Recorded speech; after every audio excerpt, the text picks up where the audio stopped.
Hello everyone, Coach Rob Pilger here. I'm going to talk about the shoulder roll. I had a discussion on my wall about this last week. Think about boxing defense as a window. Open window, everything comes in, closed window, sealed shut. A lot of quasi shoulder rolls out there. Everybody tries to mimic Floyd nowadays. You cannot copy, you got to study and really implement and practice in the gym. See a lot of guys with the shoulder roll, they have their hands down here and they're doing this a lot. Open window. Their right hand's not even positioned to check a punch. They're going straight back. Look, their chin's right here. Open window. You look at Floyd with his version of the shoulder roll. Look at his shoulder. His torso is hidden. He's turned. His shoulders like this. He can pick off jabs, roll with shots like that. His hands, his right hand's here in position to check punches, check hooks to the body. His elbows down here, check hooks to the body. Tight, closed window. Shoulder, boom. Shoulder, boom. Particularly against the ropes, boom. He's not wide open. He's not doing this. Look at a guy like James Toney.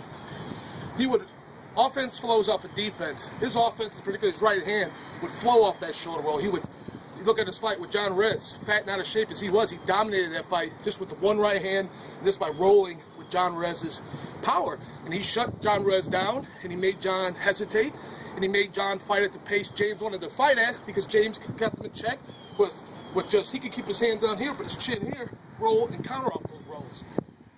It didn't work for Andre Berto, because Andre Berto didn't study the roll. You cannot study the shoulder roll in a 6-week camp and implement it in a fight.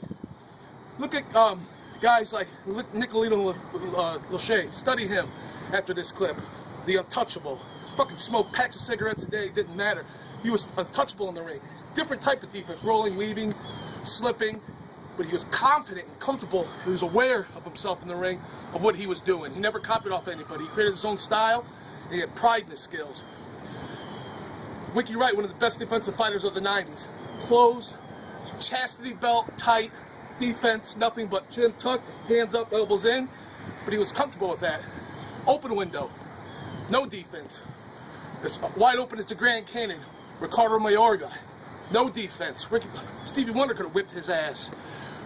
So you never just copy a fighter, you study him, and it takes time and training and sparring to implement that style in the gym. All the greats did it.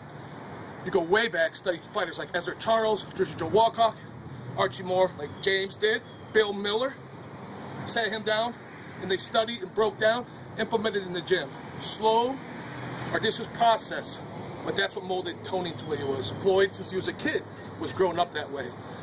Practice against sparring partners, practice against competition. You cannot just copy, you gotta study, you gotta watch, study, implement. Let me say that again, you gotta watch, study, implement in the gym. There's no copying.